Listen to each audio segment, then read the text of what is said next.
This is Master Obi-Wan Kenobi.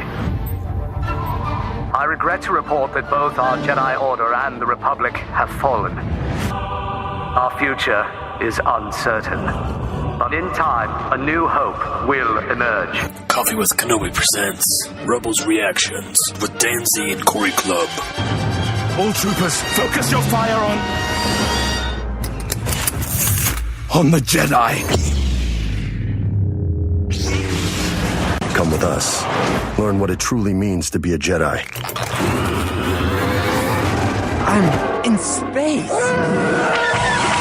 And I'm about to die. We need an opening. Found one. What did he say? He said hello, hyperspace.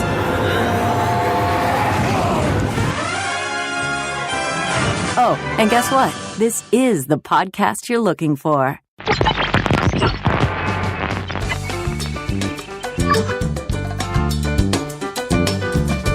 This is Kevin Liell of Norse Legion. You're listening to Coffee with Kenobi with Dan Z and Corey Club. This is the podcast you're looking for.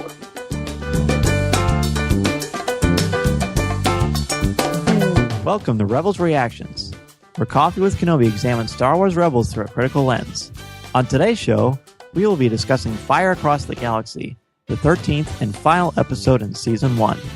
Joining us today on Rebels Reactions is Kevin Liell, the Senior Star Wars Product Designer for Sales One. Welcome, Kevin. Hi, thank you. Thank you for having me.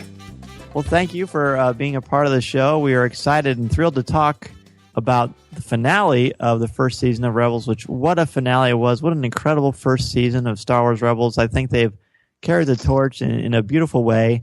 So, Kevin, we'll start with you. What was your overall opinion of Fire Across the Galaxy?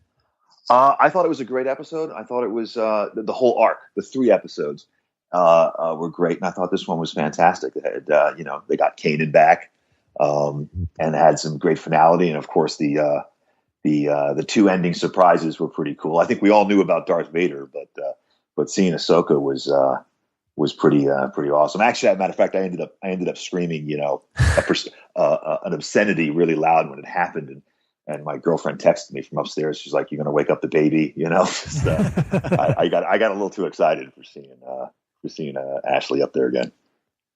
Well, it's understandable. Corey, what about you? What were your overall opinions? It was so interesting because it was like the bittersweet ending. It was coming to an end, but yet they went out with like a bang for this first season. And like you said, Kevin, it was an excellent episode. I think it just wrapped up so nicely and it just introduced us to so many more questions and just raised the bar so high. I mean, overall, this whole season seemed like it's raising itself higher and higher, and I just keep thinking every episode's like, how can this get better? And certainly enough, they pulled it off top notch here, this final episode. But it was great, loved it. Agreed, and I really think that this one particularly. I mean, they've been getting better and better and better. They're scaffolding upon one another. I feel like this one was truly cinematic in its scope and its appeal and the different emotional notes it hit. I thought it was wonderful. So we go to the opening scene. Sabine takes out a fleet of TIEs, kind of hearkening back to the first few episodes of the season. Stormtroopers say the artist is back, kind of like that she has that little enigma about her. So Ezra and Zeb sneak onto the Imperial ship. Stormtrooper says, "Not again." And then we have this beautiful explosion, and the smoke kind of forms the Rebel logo, and we have the triumphant music return in the title sequence. There hasn't been a lot of music in the ending title posts for the last few episodes, so it was very much a triumphant, hey, we're back, something good's going to happen here. Kevin, how did you like that whole opening sequence? I have to admit, I'm a little stunned, as an artist and somebody who works with Star Wars logos all day, that gust of air when they take off, I never realized that was the Rebel symbol. Wow. And I feel, did you read that somewhere, or did you figure that out yourself? No, I'm seeing it in my mind because Kevin, I'm an English teacher. when I saw it, I thought, wow, the graphics look really cool. I wish they put as much attention in the Wookiees as they did with that smoke. And anyway, it looked great, but I'm gonna have to rewind it. Oh, when you see it, man, you're gonna get chills. It's really, I mean, that's such a great logo anyway, as you know. I'm doing it right now. Well, the other part too is that'd make for a great ring, I would think. There you go. We do have several. Thank you for bringing that up. We do have several rebel rings and cog rings as well. Oh yeah. We're gonna certainly hit that because there's some wonderful stuff that you're doing. Corey, what were you about to say? I was going to say, we don't see the rebel symbol a whole lot. I mean, every once in a while we see it spray painted somewhere, but this is like the real instance of, I think, seeing it dead on the screen and just obviously, it realizing that this is their symbol that goes with them, just synonymous with this whole series. Well, not to mention the fact that the Phoenix, and you think of fire and ash and smoke, and it is formed out of the smoke, is very, very powerful. Right. And Sabine has made several. Okay, I'm watching it right now. I hope you don't mind. No, go ahead. No, go ahead. Oh, man, I feel like an idiot. Wow, you're right. Okay, I'm sorry. Go on. No, it's cool. It's I do want to ask this. I kind of hint around this throughout the series of Rebels reactions, but what did you think about Sabine becoming Spider-Woman all of a sudden? It does kind of take me out of it. I remember seeing that like in the Clone Wars when like the three Jedi, Ahsoka, Obi-Wan, and Anakin would jump like 3 stories, and they'd have like Rex, and he'll just jump with them. And it's just like, well, wait a minute, that would break his ankles if he did that. And that kind of takes it away. She moved around like Ahsoka. Yeah, she did a little too much. But I was wondering if, because I always figured the Mandalorian jetpack wasn't just a fuel thing; it was probably a repulsor lift inside there that helped them. So maybe she has some sort of in the Mando armor. It helps because that's interesting. Just like a jet coming out of your back is not going to make you go up, the distance and the speed you want. That's kind of what I always thought was in that jetpack. That makes sense. I also think it's also holding on to, as this is going to get more serious as the episode progresses. Let's give a little bit of just good kid fun here, even though they are destroying property. But it's they're TIE fighters. Come on. Yeah. It was cool. So then we have the plan, and the planning begins. Sabine is in charge of distractions, which seems appropriate.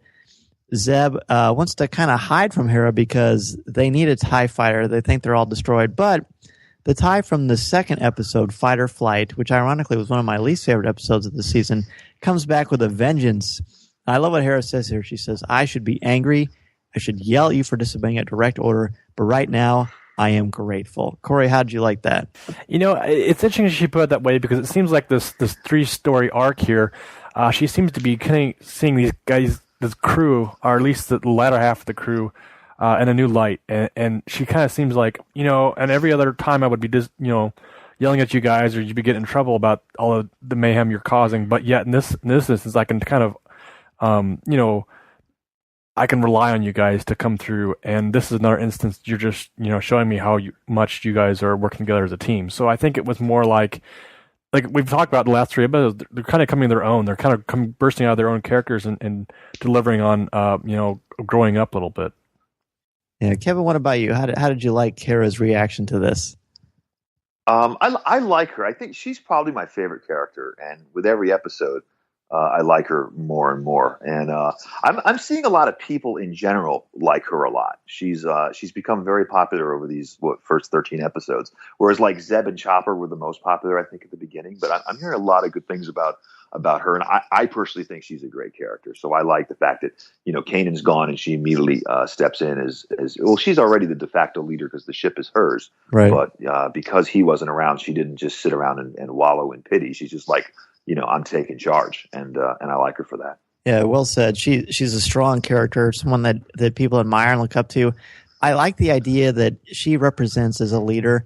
She represents that it was a direct order, but we live in the gray, and only the Sith deal in absolutes. That's the black and white that the Empire wants you to have, and she allows for critical thinking.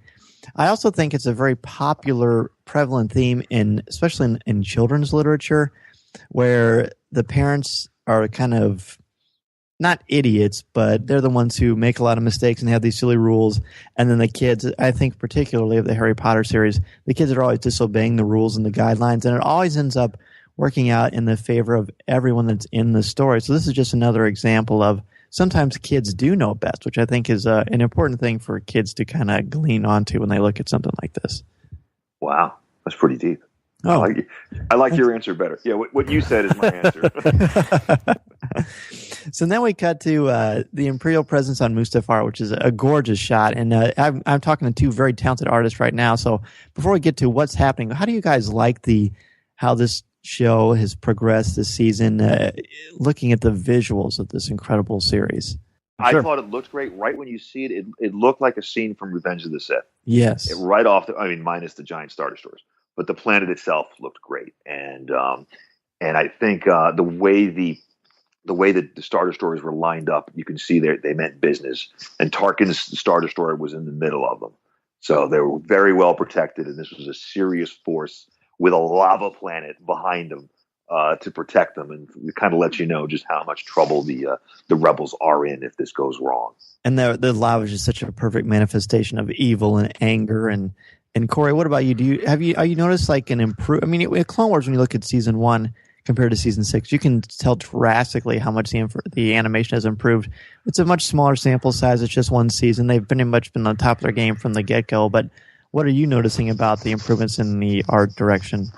It's we talked about earlier on the debut episode that the Wookiees didn't look so hot, and Ezra's hair was kind of like, I don't know what's going on there, Smurf hair.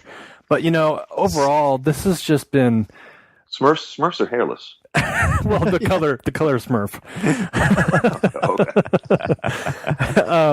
Okay. The overall design through this whole series has been really incredible just to see it come along and kind of come into its own, because I think they're kind of playing with things in the beginning and kind of seeing how think people react a little bit. But it's certainly a different style. Seems like it's a little bit more of a dirty, serious style rather than the kind of the openness of Clone Wars. It seems more of a cartoony style, anime style. But this is got the bright eyes, the colors are really full, and talking about Mustafar there, and the giant red. Now the red kind of spoke to me just because it was just like the way it was put out there was just the screen got dark, and the red looked like a giant stop sign saying this is don't go here, do not enter by any means because this is going to be bad for you. And that red is just synonymous with blood, and of course with bad things. The red color pops in so many ways, and different designs today. I think it's just a big color to be able to catch people's eyes, and so here it works very well in this shot with the Star Destroyers kind of at the forefront there and looking very menacing. So it worked overall very, very well. Good point. So inside the ship, Keenan's being tortured by lightning, of course, to the Inquisitor, seeking info on Fulcrum, naturally. And the Inquisitor becomes very evil in his manipulations, and he seems to enjoy himself, too. He says, what were your last words that you heard from Master Balaba when she told you to escape? Order 66, and of course it was run, which is so powerful. Keenan has a hard time saying this. Freddie Prinze Jr. knocking out of the park as always. And then the Inquisitor turns it up even more, and he says, did your crew know you abandoned them when they need you the most? He calls him a coward. Then he even says, you don't have the courage to wear your full saber. I think that's interesting. I'm really curious to see what they're going to do with his lightsaber when Season 2 progresses. But let's talk a little bit about the Inquisitor. Obviously, if you're listening to the show at this point and you even hear Coffee with Kenobi at all, we don't go into spoilers, but by now everyone has seen this. So they probably wouldn't be hearing this episode. So how do we feel about the Inquisitor's arc, and what do we learn about him just in this little scene overall? Corey, let's start with you. Yeah, it's funny because we've seen him before in this type of scene where he's interrogating Kanan, and it seems like now he's kind of losing his temper a little bit. He's kind of going to extreme measures. He's torturing a little bit more. So it's more pain, like he said before in the earlier episode. He can still feel pain. And, he's very menacing, like you said, Dan, and his words are very dark, and he's getting inside Kanan's head a little bit as far as cutting back to Order 66 and obviously Kanan's frailties there. The word run, I thought of, Qui-Gon Jinn yelling at Anakin to run, and of course Obi-Wan Kenobi to telling Luke to run. I went right up with that. I was like, oh my gosh, what a great wrap-in to other characters being told to run and move, get moving, Kind of like the ring theory that Mike has, yeah. Yeah. So I think that even in this scene, the Inquisitor is a brutal force. I mean, he's always looking for that angle to get in, and he obviously found it with Kanan. Kevin, what about you? I felt the Inquisitor it was pretty big talk for a guy with the Empire behind him. Yes. You know, and it's easy to be where he is, where the harder position is Kanan's. And Kanan's is more from, his own ethics and what he feels is right, not what gives him power or is easy for him. I always felt that it was kind of interesting that the Inquisitor comes from the planet Utapau, which is exactly the moment when you see that the clone troopers become stormtroopers, so to speak, whereas basically the good army of the Republic becomes the evil army of the Empire right there on Utapau. And this guy happens to be Palin, which is, I think, kind of interesting. That's cool. I never thought of it like that. You're right on about the Inquisitor too. I mean, it's easy to be tough when you've got a Jedi completely encased and can't get free. And I think it's also interesting that while the Empire is all about technology, it kind of steers away from nature. I mean, they're literally trying to destroy Lothal and their crops and their ecology system. But even the lightning he uses is artificial. He's not even projecting Sith lightning. So he's kind of a pretender, and we see that a lot at the end of this. Sure, he accuses Kanan of being like a coward, but 7.5 minutes later he kills himself because I'm assuming he's fearful of Darth Vader's wrath for letting this Jedi get away with him. Right. Letting this Jedi, get on the Star Destroyer, presumably destroy it and escape. So I'm assuming that the Inquisitor did kill himself. I'm assuming that he did not survive that. I would think so. We'll certainly hit that. But then again, Darth Maul fell into a pit cut in half, and the pit was so deep you couldn't see the bottom of it, and he survived that. So that's right. He takes really good vitamins. I always figured he must have landed like at the bottom of that pit. Pit must have been like an amputee ward or something like that. Right. Some sort of hospital. All right. Lots of pillows. Very much so. So we return back to the escape plan. We see this painted tie. I do want to just point out briefly, very similar to the whole black and white thing. I think it's great that they take the TIE fighter and give it color, give it different style, give it different layers and textures, because again, free thinking and free will is what that is about. The Empire is very much against that. So it's like a living, mocking symbol of what they are against with the Empire, which I didn't catch that until the second viewing, but I thought that was really nice. Speaking of interesting, the stormtroopers look at this thing and they say, that's not regulation. And then the other stormtrooper says, I kind of like it, which I found that really fascinating because you don't really see free thinking from the Empire. We don't hear a lot of chatter from the stormtroopers anyway. I guess you do in A New Hope.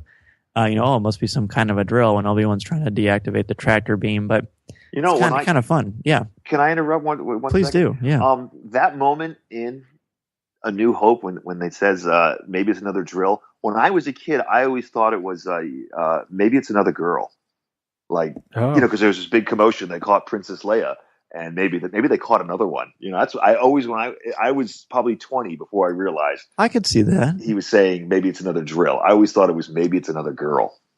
Sorry, I just felt like saying that. No, I can totally see that. But you do see that there is some free thinking there. We already know, of course, that stormtroopers are recruited, and so that is a natural progression, I guess, of human evolution. But then Sabine lets out this pulse, which shorts out the main power and stuns the troopers. And here comes the reinforcements. A pretty exciting scene, guys. Kevin, what stood out to you about this whole scene? I thought it meant that Tarkin meant business. That Tarkin was always prepared, and that's why he had 3 Star Destroyers around him, just in case if there was an escape plan. He was going to send in reinforcements, and it showed again the might of the Empire. And that Tarkin, who doesn't have the Force and who isn't a great pilot, he's a 60-year-old man, but he wields a great deal of power. He's always one step ahead. And Tarkin, up until this point, even if you look at the Clone Wars, and if you read the book Tarkin, he seems to get what he wants. And it isn't until the very last couple minutes of his life that I don't want to spoil it for anybody, but he's always ahead of the game, and this just proved it. He had, for those ships to get there from one Star Destroyer to another, they must have already been full, or at least with people on the tarmac ready to get on and go on the shuttles to the other Star Destroyer. Yes, very much so. And Corey, I'm sure you noticed too. With the reinforcement thing, Ezra uses his lightsaber to perfection. It's kind of cool they save this for the end. He's shooting down troopers. He's blocking laser blasts. He's jamming the door. He's doing it all, man. Yeah, definitely. And Kevin, you brought up a good point about Tarkin. he seems to be losing his game a little bit because he's usually on top of things. He's planning ahead. The power goes out, and he goes to reserve power, and he's done something up, and he's. It's almost like he should be prepared for something else. He should be ready to jump on this and get after this, but he doesn't. I was a little surprised watching this episode and this coming up, and them kind of blasting through all these these barriers. And of course, like you said, Ezra using the lightsaber and cutting a hole in the door was pretty awesome. I mean, he's come a long way from a Padawan learning to use a lightsaber and wielding it to perfection, like you said, and holding his own really, really well. They all have confidence in him, and I mean, he has it within himself, but he's not arrogant. He doesn't seem to drink in his power like Anakin did in the days of the Clone Wars. He's not cocky either. No, he's just sure of himself, and that's a sign of maturity as much as anything. I think one of the things I went to the New York Comic-Con panel about Rebels. This is about 11 months before the show came out, and one thing Pablo Hidalgo, who was chairing the panel, said that the Jedi in Clone Wars, their ship was damaged, they go get a new one. If they need supplies, they go get it. Whereas these guys don't, and they have to learn on the fly. So they don't have the comfort life that the Jedi had. Sure, the Jedi went through struggles and did bad things, and it was hard, but they always had, they had something backing them. They had the government, whereas these guys have nothing. So they don't have time to be, arrogant or, sit back on their laurels thinking they're all powerful Jedi. Right. That's one thing I learned from him. Yeah, that's cool. And if I could say, at that panel, the most important thing I heard him say was that and I'm trying to paraphrase what he said, but he basically said, we understand that by the time of Jedi, Luke is the final Jedi. He is the only Jedi. And when he said that to me, I was like, wow, whoa, that's like giving a lot away, but chilling. This didn't sound very good for Kanan, and I'm assuming that's not a spoiler because that's just him having a conversation. Absolutely, yeah, I agree. A year and a half ago in New York. Well, heck, if anyone who's been alive since 1983 should know that Yoda's very clear about, when I am gone, the last of the Jedi will you be? Right, exactly. He was saying we're going to adhere to that rule that Yoda said. And that's reassuring too, knowing that they're going to hold true to that, and it's not going to be like, as much as I love Marvel and DC Comics, there's a lot of flip flopping with the logic in the story order at times. Yeah. So we don't have that. So Kanan gets rescued. I guess before that, I should point out that Chopper calls Fulcrum, and Fulcrum does not recognize who Chopper is. So Hera was true to her word, as she said in a previous episode. No one knows anything besides her. Chopper didn't know, but he did know how to call Fulcrum, but I mean, maybe it's on speed dial. Who knows?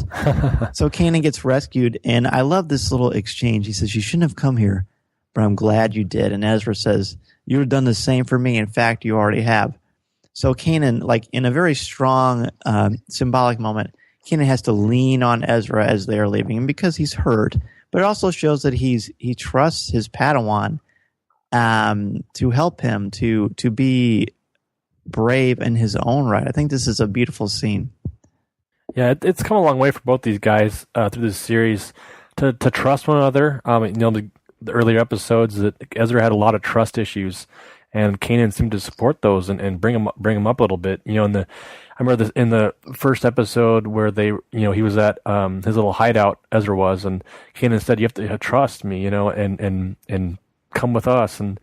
And this is kind of seems harkening back to that scene a little bit where Ezra's reverse roles with him, and he's got to lean on Ezra here now, and it shows a lot in their characters' evolution. It's very cool, and then we get to the showdown, which I'm sure everyone loved. I mean, Yes. How could you not love this? It's very, very Phantom Menace. Let's break the fight down into two parts, guys. Let's take before Kanan thinks that Ezra has died.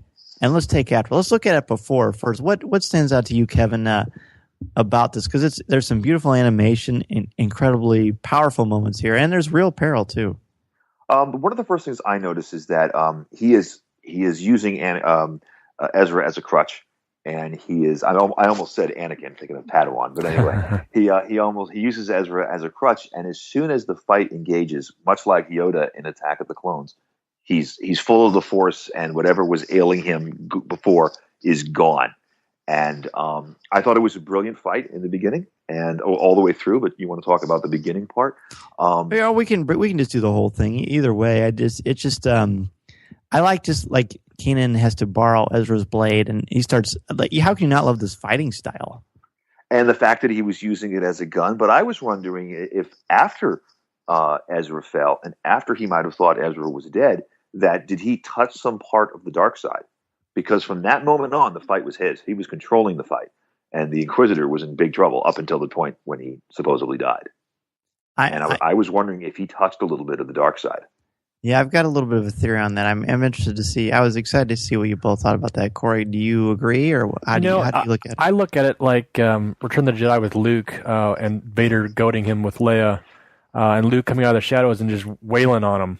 I don't know if it's dark side or if it's more of love.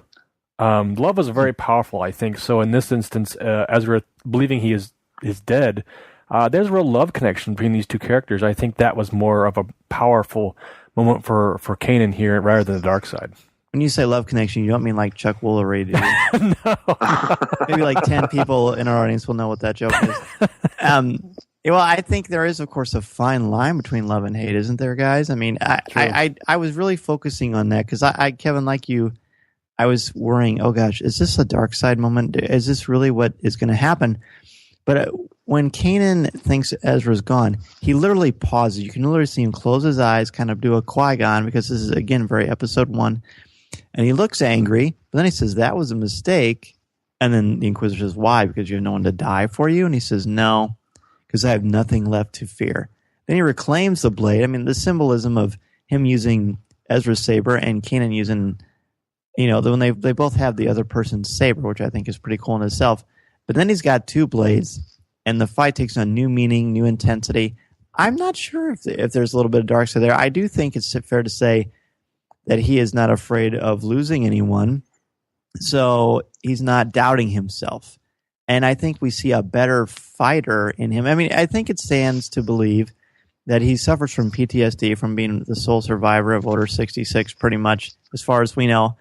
And you can't help but hold back when you're doubting yourself or you've got these lingering anxieties or fears. But it seems like Kanan took full circle here, and he's a different person when this episode is over. Yeah, and the other thing that I thought of, too, during this fight was we've seen these two match up quite a few times through this series, and we see slowly that Kanan is outmatching Inquisitor in his fighting style and learning new tricks. Mm-hmm. And this was, like I said, he definitely comes all full force and uses some pretty sweet moves. It was a great fight. Do you think he went to the dark side there? Well, I actually had thought that Luke might have touched the dark side when he was fighting Vader.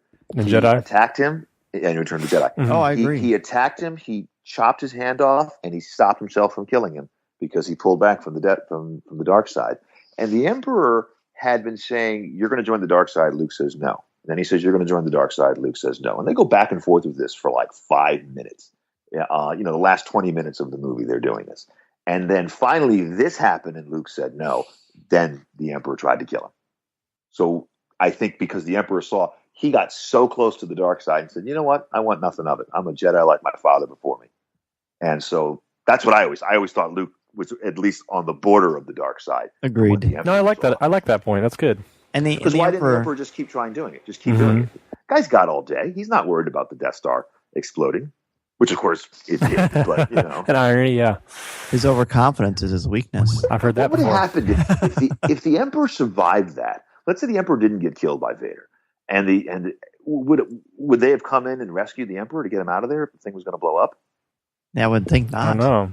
I mean, because that thing was 100 stories off the surface of the Death Star. Could it have ejected could it have been just one big giant escape pod? Well, that's an interesting point. That would be very, very... General Grievous of him to do that. Yeah. You think? I think I like the idea of the dark side, and maybe that's why the Emperor just does give up, like you said, Kevin, because he knows in his incredible arrogance and power, he knows what the dark side is like because he encompasses it. So if someone could taste the dark side and reject it so easily, so much that they have to throw their lightsaber across the room, then the Emperor's like, okay, so be a Jedi. You want to be a Jedi? Okay, this is what I think of Jedi. And so then we transpose that back to this scene in Rebels. And I still I'd be interested to hear what other people think. Get a little round table going in celebration just to talk about this scene alone, because I think he centers himself, and I think that, like you said, there's that love, Corey, but there's passion there.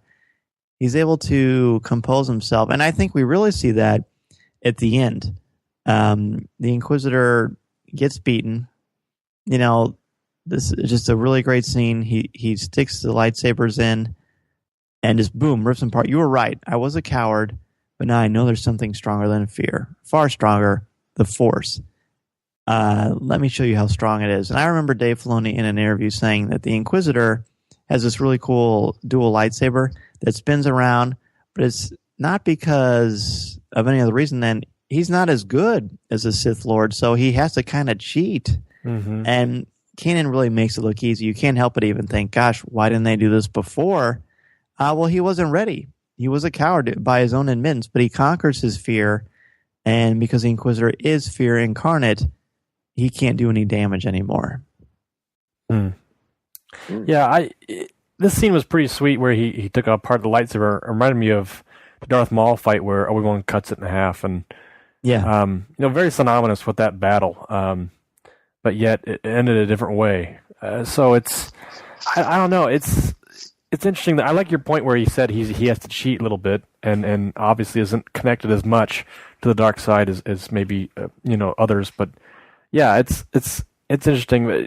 I think what's more interesting is his failure to win the fight and then of course throw himself into the pit there as it exploded. That alone, I was just like, wow, I didn't expect him to do that.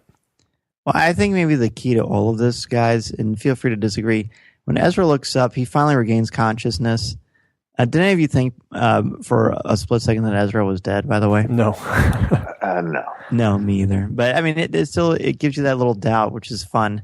When he looks up, they say, is Kanan okay? He says, yeah, I think he's better than okay. And he sees Kanan in all his Jedi glory.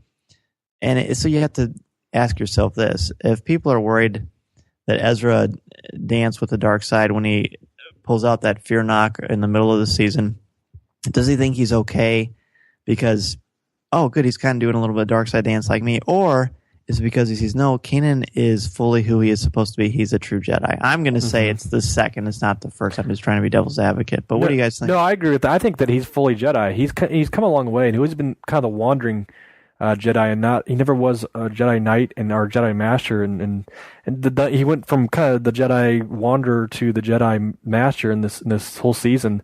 And like you said, he's finally come full circle now. He understands his role, and of course he's wearing it proud on his own shoulders. So definitely the second part.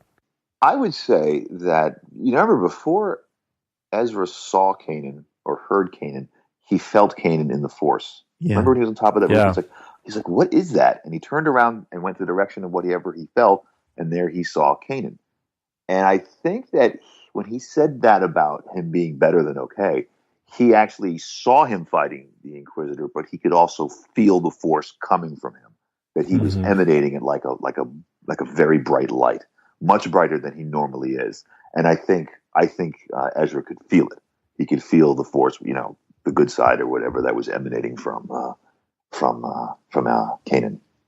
True, very true. And Kevin, you had mentioned earlier how the Inquisitor meets his end. And again, I agree with you. Until we see an actual body, if someone can get cut in half and thrown down a shaft and survive for years and years, it's hard to say what they're going to do with him. And maybe this is the end. Who knows? But well, we learned that people who work for Palpatine, if they get cut in half or they get thrown in lava, it's okay. That's right. He's got this great medical plan. So, I guess we'll have to wait and see. Exactly. Because he's on a lot of the packaging. He's on a lot of the signage for the show. True story. And, I was in a mall just this evening, and they had these, those, what are those, like 3-foot figures they have out right now? Yes. Of the Rebels characters, and he's one of them. So, he's still out there in a major force, so maybe he's not dead. I mean, we don't know what's in the bottom of that fire. It could have been just like fire on top of water. If this was a cooling system. Wouldn't it be great if he got a little Monty Python? I'm not quite dead. Yeah. That's right. That's right. The night, yeah. So I love what the Inquisitor says. You have no idea what you have unleashed here today. There's something far more frightening than death. And when I first saw this, I didn't instantly think Vader. I thought he was trying to be symbolic. Yeah. And look, and maybe talk about Kanan dancing with the dark side, because he does move his blades to decapitate position, and then he, extinguishes them and puts them down. He doesn't appear that he's going to kill the Inquisitor. Do you think he was going to try to save him? No. I don't either. I don't think he's going to try to save him. But you made an interesting point where I didn't think it was Vader either. I knew he would be in the episode somewhat, but I didn't know where. And then we made that comment. You have no idea what you've unleashed here today. I was like, what does he mean by this? Does it mean there's something else going? I mean, so I don't know if it's still trying to play mind games, or if something else that Kanan touched on, possibly like you said, the dark side. Let's switch gears to Tarkin. So Tarkin is convinced to evacuate, which is ironic, of course, considering the end of A New Hope. Evacuate in our moment of triumph? Yeah, well, he does here. Tons of ties approach, and everyone's suddenly worried about, where's Chopper? Did he abandon us? And Zeb is the first one to think that he's been abandoned. So that Kanan and Ezra have to take the Inquisitor's tie. There's so much symbolism here between exchanging vehicles and weapons, and you could do a whole lot with this. But it's just really, really cool to see Kanan reunited and how they react. Because here comes, boom, 5 different vehicles. Rebels show up. Besides our crew of the Ghost, Zeb seems really heartwarmed. Chopper, he came back. I think it's cool that Kanan doesn't know who they are, but he feels like they're on his side. How was that scene for you guys? Well, I felt just out of the fact that they were Corellian Corvettes, which are favored by the Alderaanian military. The fact that those ships popped up, and we automatically assume that Bail Organa is probably on one of them. Right. And even though we only see him in a hollow projection, I'm assuming that he was still on one of the ships. And I thought it was great to see it. I was like, wow, I wasn't expecting that. And it was an awesome sight, indeed. And they're showing their cards, too. I mean, I don't think there's any... I grant you there could be a lot of those Corvettes all over the galaxy, but it's pretty clear what's going on, I think. Yeah, definitely. They showed a huge force, I think, here. We always kind of had hinted at a larger rebellion of some sort. And, it's like you said, see those pop into view was pretty awesome. I was like, oh, like you said, they're showing their cards a little bit. I thought, oh, no, they are seeing all this, and they know there's more folks out there that are obviously in rebellion. But very cool scene. I liked it a lot. I wonder if you take this scene. I'm sorry, Kevin, go ahead. I want to hear what you have to say. I was just going to say that, there was a lot of talk about the beginning of the season being 5 years before A New Hope. Now, obviously, time has passed. I'm assuming that like 6 months has passed. So we're now, 4.5 years from A New Hope. So we're getting closer and closer to the point where the Empire knows there's a big rebellion out there with its own fleet. And I wonder how far we'll get in this series with that. But I'm sorry. So you were saying? No, I think that's true. I think I do want to rewind really quickly. Before they escape and they take the Inquisitor's tie, Ezra says the Inquisitor's not going to use it, which is really dark humor. Yeah, I thought that too. And Kanan says, Kanan says, kid, you worry me sometimes, which, I thought was hilarious. I don't think Ezra is insensitive to death, but let's be honest, Ezra's seen a lot of horrible things. The Inquisitor on multiple occasions has tried to kill him and murder his family. I just thought that was an interesting bit of dialogue between those two. It was one of the funniest lines. It really was. Someone could have easily just gone, "What? Too soon?" Yeah, right. Exactly. And the fact, Kanan, woke up that morning, tied to a chair, being electrocuted to him. So you think he would have gotten the joke? And I'm sure he's okay with it. Yes, it shows maturity, but it also shows he's got a sense of humor, which, let's be honest, the Jedi really needed. So they're becoming the new prototype for what a Jedi could be and should be. And had Kanan and Ezra been in their prime during the Clone Wars, who knows if we'd even need a rebellion? Yeah, absolutely. So at the end, Kanan gets to be reunited. Just a really, really nice, beautiful scene. I owe you all a debt of gratitude, even if what you did was rash and reckless. And she says, "You're welcome, dear." They had this beautiful embrace between the two of them. I love that scene. Really great stuff. Yeah, well, it made me think we hadn't seen anything like that since the first episode where they almost kissed. Yeah. When Chopper interrupted them. I'm wondering what's going on with those two. I mean, I'm assuming they have some kind of relationship. Well, that's sort of the big question that fortunately has died down, because I've been advocating since the beginning. I don't want to see Twilight in space, but I think Freddie Prinze Jr. he was on our show and he pretty much said, no, it's not will they or won't they. They already have, but there's more important things going on here now. Well, it's nice that they have that relationship. You're not wondering about that the entire time, like you said too. It's like, they might get together in the next season. Who knows? But now, obviously, they have a good relationship, and of course the nice scene here. It's a loving scene. It's a cute little scene, and it shows that the mom and dad are back together. If that's kind of the case here. So it's almost like a sitcom reunited type thing here. But it's kind of what I felt. Hero knows best. Is that what you're saying? That's right. Okay. Make room I was for thinking, Hera. That's good. So Bail Organa appears via hologram, as you mentioned before, Kevin, and Kanan seems really confused. He's like, whoa, I met you only once. And then all of a sudden there's this idea, Ezra's like, we're a cell? Did you know we're a cell? Things have changed now, guys, and nothing is more of a symbol of this than when we see coming down literally from the sky like an angel. The protocol has changed. Ahsoka Tano appears. You recognize Ashley Eckstein's voice instantly, and she says, many heard your message, and you gave them hope. We don't want the message to die. Just amazing. How do you guys feel about Ahsoka being back and just kind of what she says? I thought it was great. I actually want to use bad language. Did I say that on the air? Or did I say no, you did not. You did not. No, I stood up and screamed. I woke up all the women in my house, and I was excited. And I have to say, for personal reasons, because the business that I'm in, and I'm almost a competitor with Ahsoka Tano in my day job, but I was still excited to see her. And it's great to see Ashley back. Just hearing her voice again, it was fantastic. And I loved her character. I don't know if you guys know Glenn Nelson from the Star Wars band High Adventure. Yes, but he's a great Star Wars fan. He's the same age as I am, and he's been a Star Wars fan his whole life, just like me.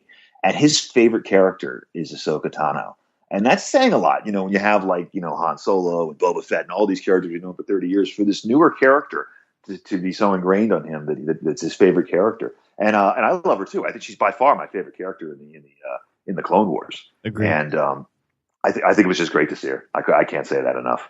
Amen to that. Corey, what about you? It was a perfect transition. We were wanting to see characters from all the other saga. We've seen, Darth Vader and Tarkin and some other folks, Lando Calrissian, and here we go. We're harkening back to, the Clone Wars, where it all kind of started, debuting on television in the cartoon series, and this was just fit perfectly. It couldn't be anybody else in my mind. I think it was just great to see her. I'm excited to see where she's going to go. She we talked about the design on these characters, and she looks great in this design as well. Obviously growing up and being through a number of years of going on her own and being in this mysterious time frame, but. It's nice to see her transition here into Rebels, and I would hope that she'd become a major player.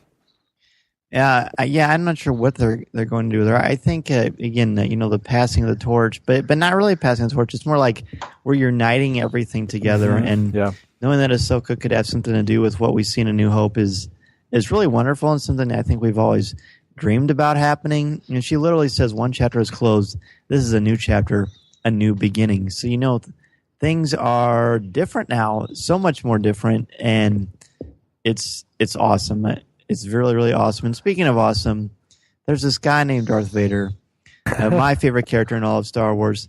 Kallus says, he's waiting at the bottom of the Imperial shuttle. He says, some see the Empire as weak, vulnerable, and he really punctuates the word vulnerable. And Tarkin says, not to worry, Agent Kallus.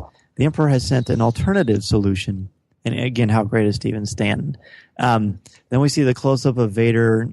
The very, very end of the show, the logo for Rebels appears again, and there's just Darth Vader's breathing, and then boom, season 1 is over. Guys, how did you like Vader being back? Well, I have to agree. Darth Vader is my favorite character as well, and I thought it was awesome to see him again. And I think, harkening back to what I was saying about Ahsoka, I was still more psyched to see Ahsoka. I don't know why. Probably because I knew Darth Vader was alive, and I knew Darth Vader was part of the Empire. I had no idea where Ahsoka was. That being said, it was still great to see Vader, and I'm hoping we hear from James Earl Jones next season. Yes, and I think we will. And I loved his design. I thought it was very Ralph McQuarrie, in keeping with a lot of elements from the series. Right. And I thought he looked just fantastic. He just looked so menacing, and it was great. It was great seeing him. I was going to ask about his design too, because again, I've got two professional artists here. Corey, how did you like his design, just having Vader back in general? Yeah, definitely on the Ralph McQuarrie stuff, Kevin. It's so cool that they fit this into the series with Chopper and his designs and some of just the looks of all the armor and whatnot and the stormtroopers, and just overall you got this grand look of kind of what, it's pre episode 4 look type feel. So it's almost like the rough drawings have just come to life, especially with Vader here. He just looks really great, really streamlined. On his game, and I love that he didn't talk. I was so glad that he was just a presence, and everybody could feel it. It was so good to have that, and I would hope that he would stay that way if he goes into the second season. That he would just become this menacing shadow of force, and just do as he does. And like you said too, it's like almost like how they top this now. I just think this is like Vader is the icing on the cake when anything goes. And this is the other thing too is like when this ends, like you said, the logo pops up and the breathing is all you hear. That to me, that's a cliffhanger, because there's some big bad business going down here, and it's gonna just get better from here with these characters. So Ahsoka's back, Vader's back. Game on. I mean, the inclinations there from their history is going to be huge. Yeah, I know. I can't imagine they'll pass up on the opportunity of having these two confront each other. Yeah, you can't. Chilling. And part of me hopes that they do, because I don't want anything to happen to Ahsoka. I know. Me too. If there is a fight between the two and Ahsoka is gone, it's going to be. I hope you'll invite me back to talk about that episode. Because that will be the animated episode of all time. That'll be incredible. But isn't this great that as Star Wars fans, we're getting so excited about new characters and old characters meeting in, because we know what's going to happen. It's almost like that Luke, I'm your son again feeling, and that it's just like, oh my gosh, this is just the clash of, or the meeting of the whole, a huge turnaround for the series, a turning point. This is just going to be incredible, I think, because we know it's going to be building to this if they do play it out, which I would hope they do, and I would assume they do. It's too rich just not to take a look at it from that perspective. So I agree. It's gonna be a lot of fun. And that's why when something like you find out Sarah Michelle Gellar is going to be on the show, oh yeah, and people jump to wherever they jump, and I don't want to break my own rule here, but I like to see new characters, because what Rebels has shown us, gentlemen, is that we can fall in love with these characters in much the same ways we did with Han Solo and Luke Skywalker and Princess Leia Organa. I mean, there's some really creative minds here that are making Star Wars even richer than it was before. Absolutely. You guys said your favorite character is Darth Vader, and I just come to really just enjoy all these characters. I can't say which is my favorite character, at the season end here. I mean, they're all so rich and vibrant, and they permeate throughout the entire series. It's their Star Wars characters, and they're going to live on forever, in the fans' hearts. So I think they've really come up with something here with this series, and something that's going to last for, I think, generations. I want to throw something out here before we give our last minute thoughts and our overall grade, as we do always on Rebels Reactions. Rebels Recon, guys. Did you both see this for this episode? Yeah. Kevin, did you catch it? Awesome. So let's hit the high points, gentlemen. I got a little honor list here. Ahsoka has a pseudo-samurai look. Mm-hmm. Armor she would have found somewhere in an ancient Jedi temple. This is all from Dave Filoni. 2 brand new blades, and we are promised a great moment when she ignites them. White blades, by the way, to reflect that she is good and no affiliation of any kind. So let's just stop there with that.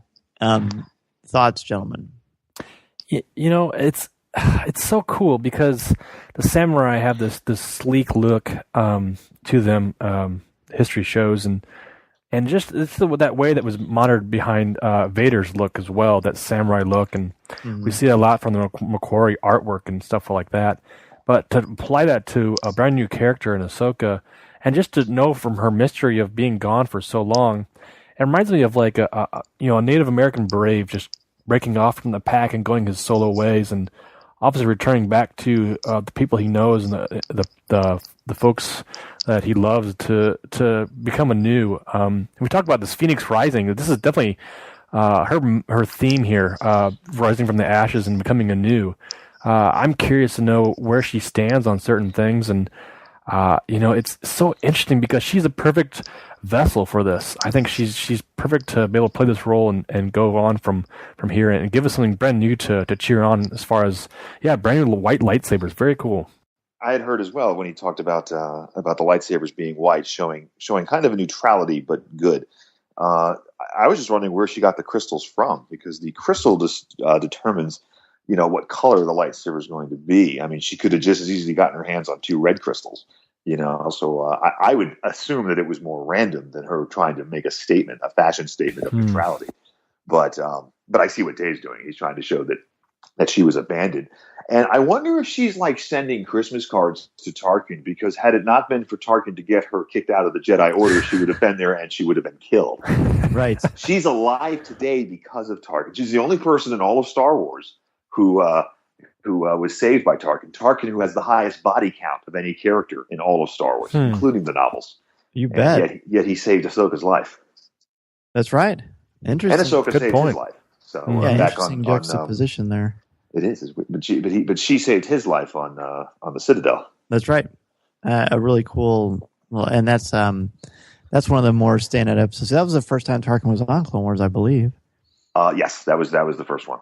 And, there's a part of me that almost wishes I didn't know that the lightsaber blades were white, because I was looking forward to months of speculation. Yeah. But I'm sort of a lunatic when it comes to that. I think it's probably safe to say I just like the anticipation of the moment so much. But I mean, Dave knows what he's doing, as you guys said, and not only do we find out a little bit more about Ahsoka. Did you guys, by the way, like the samurai thing, the pseudo samurai look? Mm-hmm.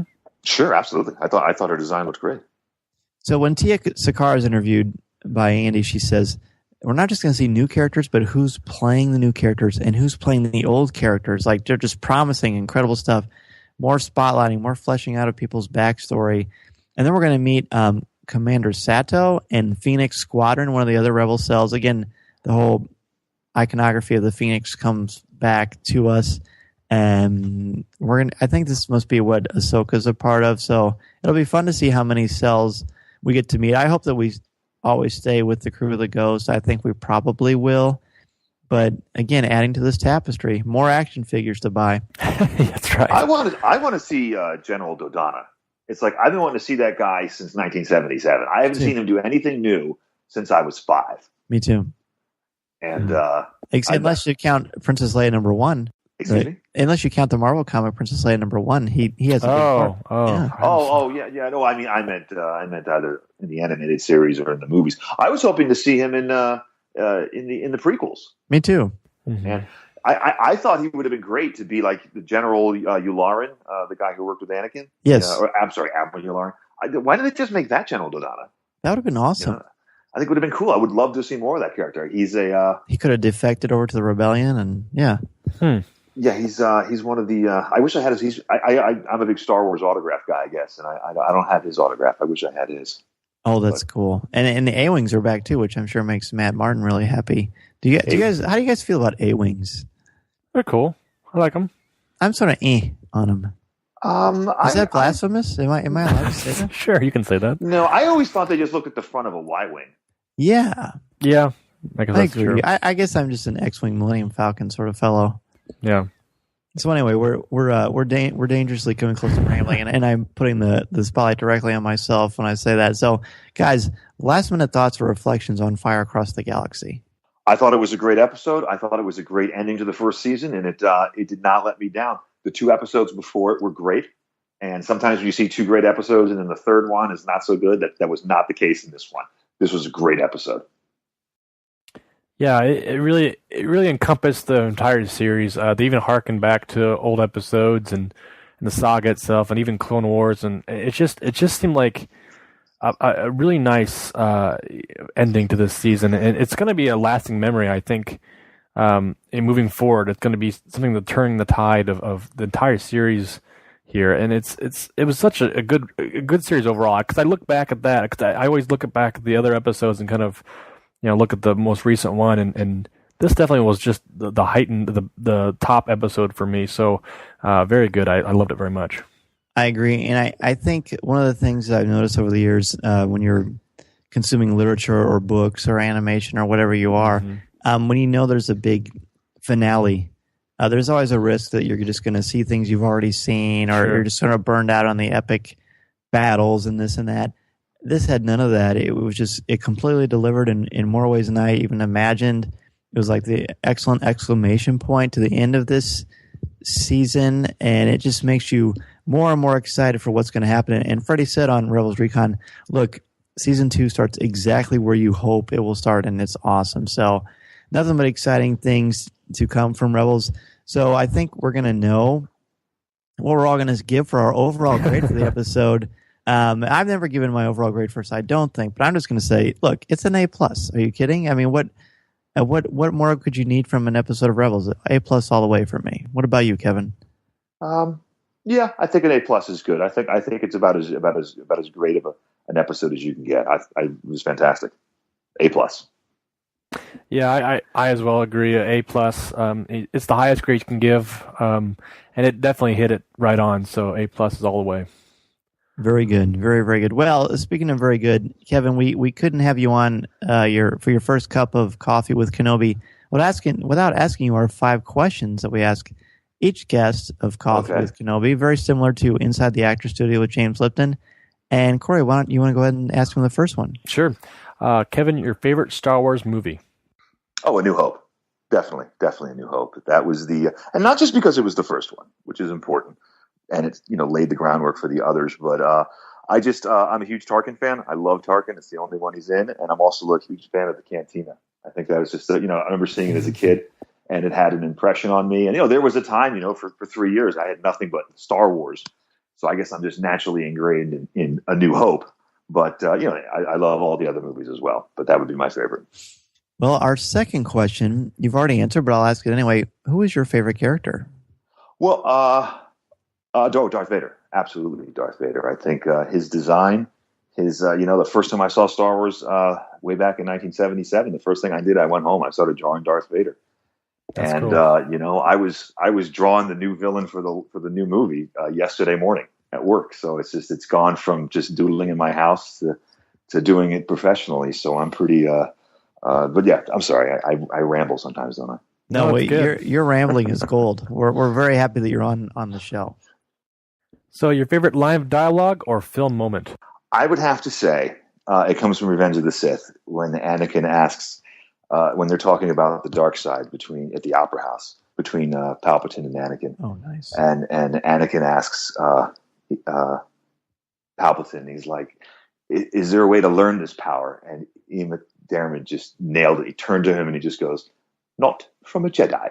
And I just thought that was perfect. That was like an awesome line. I wish they didn't have it in the commercial. They had it in the trailer leading up to the movie. Like, they should never have shown that, because it would have just shocked the heck out of me in the movie. But I still think it's a great line. So it's my favorite line. Yeah, I mean, that's talk about an iconic moment. If you collect, what is your favorite collectible that you own?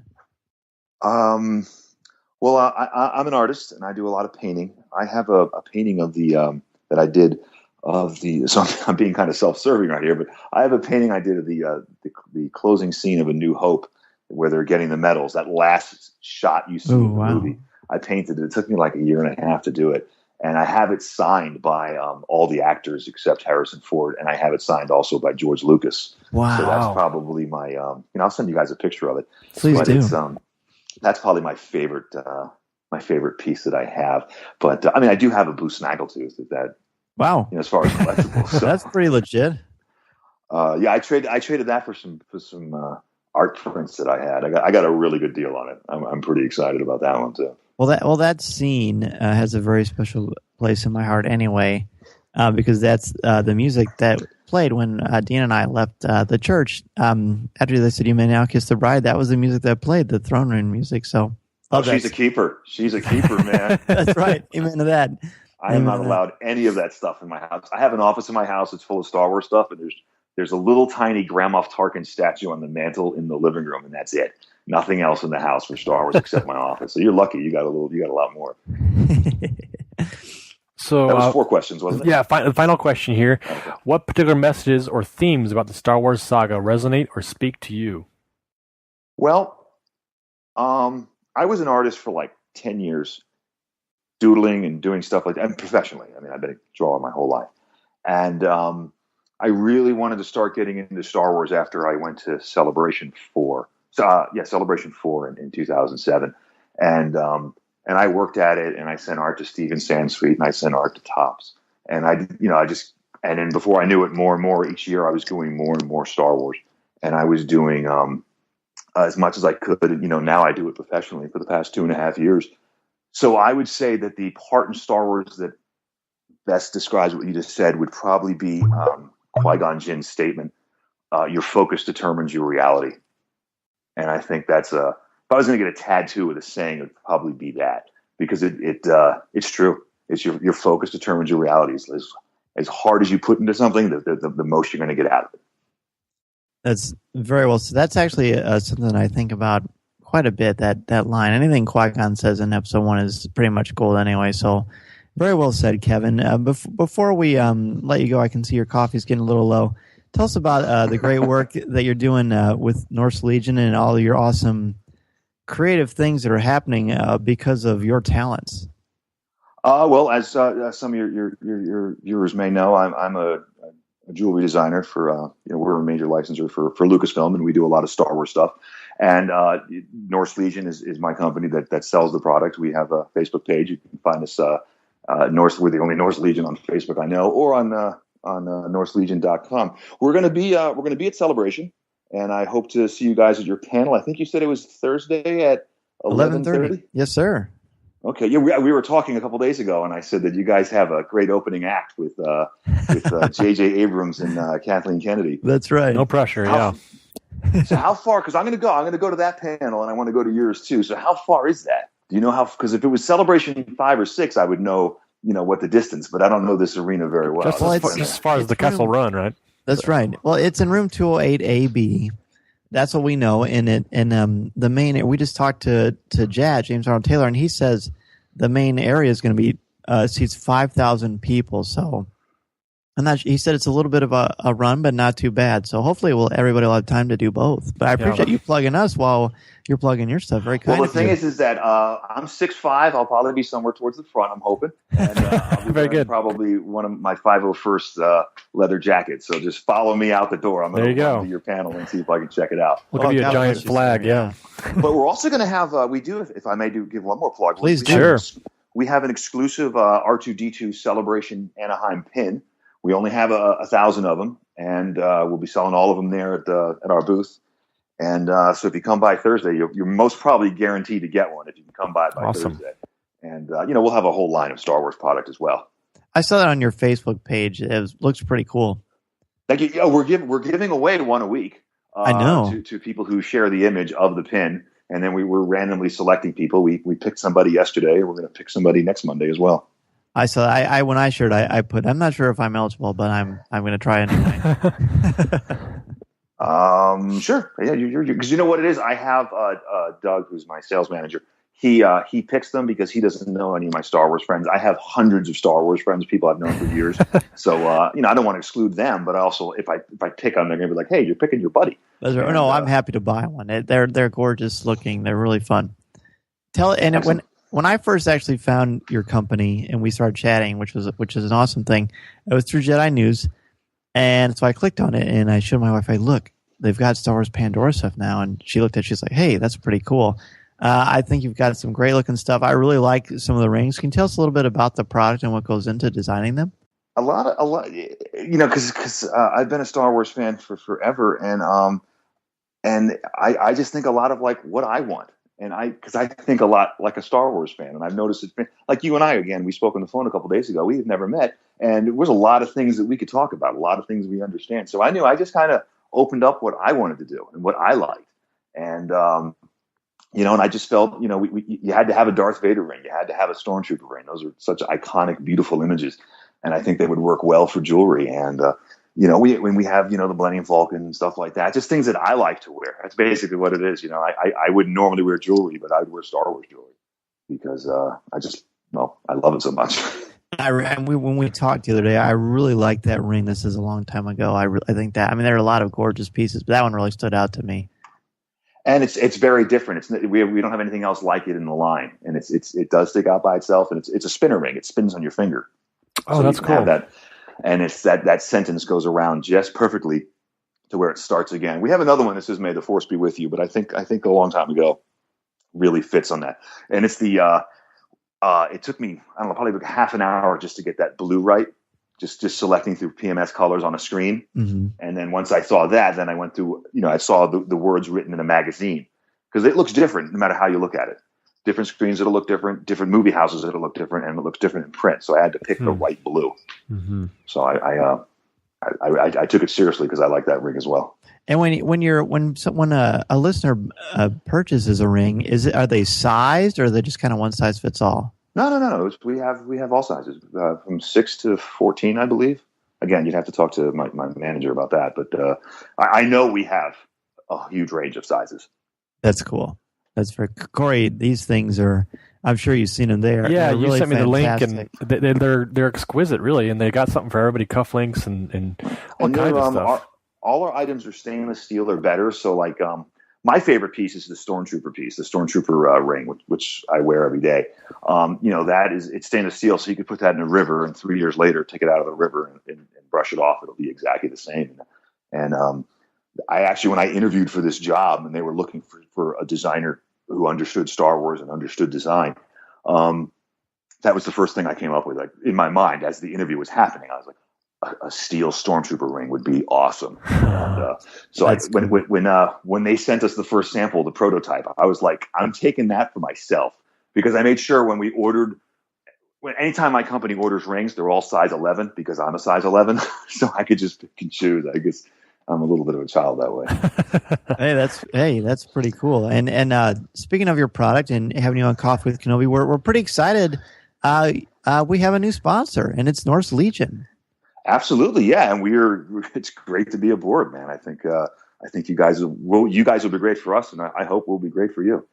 Oh, we have no doubt about that. It's been such a joy speaking with you and having you on. And you mentioned coming back on. You certainly have an open door to come on anytime. It was a fantastic discussion about a terrific episode. Where can listeners find you if they just want to ask you a question or just say hello? They can go to the Facebook page at Norse Legion or my own personal page. I'm Kevin Liell. I'm the only surprisingly, the only Kevin Liell in the world. So it's just look me up through Facebook. You can find me easily enough. I'm always willing to talk about Star Wars any time of the day. Well, nothing wrong with that. Well, thank you again, Kevin, so much. We look forward to meeting you at Celebration and plugging the wonderful products you have. And we hope you have a wonderful evening and look forward to talking with you soon. All right, let's grab an In-N-Out burger in Anaheim. Sounds good. Deal. Excellent. All right, I'll talk to you guys later. Well, kid, you pulled it off. Was there ever any doubt? Yes. Chopper, get us out of here!